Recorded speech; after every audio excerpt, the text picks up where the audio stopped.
प्रश्न 1. भारतीय रिझर्व्ह बँकेच्या पतधोरण समितीची MPCची नवीन आर्थिक वर्षातील पहिली 3 दिवसीय बैठक आज 7 एप्रिल 2026 रोजी कोणाच्या अध्यक्षतेखाली सुरू झाली? पर्याय आहेत: अ. निर्मला सीतारामन, ब. शक्तिकांत दास, स. दिनेश खारा, ड. उर्जित पटेल. उत्तर आहे ब. शक्तिकांत दास. प्रश्न 2.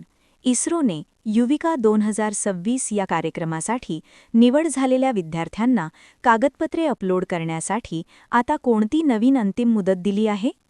पर्याय आहेत: अ. 7 एप्रिल, ब. 8 एप्रिल, स. 9 एप्रिल, ड. 10 एप्रिल. उत्तर आहे स. 9 एप्रिल. प्रश्न 3.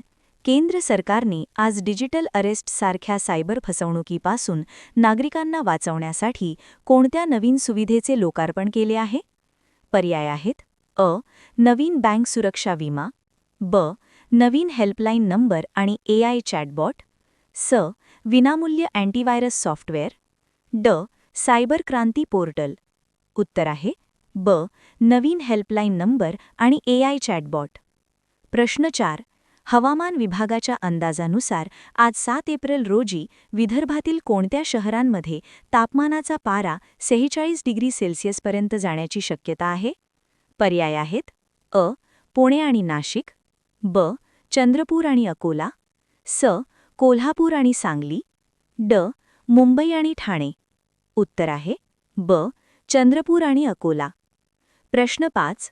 IPL 2026 मध्ये आज 7 एप्रिल रोजी कोणत्या 2 बलाढ्य संघांदरम्यान सामना खेळवला जाणार आहे? पर्याय आहेत: अ. चेन्नई सुपर किंग्स आणि मुंबई इंडियन्स, ब. लखनौ सुपर जायंट्स आणि गुजरात टायटन्स, स. रॉयल चॅलेंजर्स बेंगळूर आणि कोलकाता नाईट रायडर्स, ड. राजस्थान रॉयल्स आणि सनरायझर्स हैदराबाद. उत्तर आहे ब. लखनौ सुपर जायंट्स आणि गुजरात टायटन्स. अशाच चालू घडामोडींसाठी चॅनल सबस्क्राईब करा. व्हिडिओ आवडल्यास लाईक करा आणि व्हिडिओ शेअर करायला विसरू नका. धन्यवाद.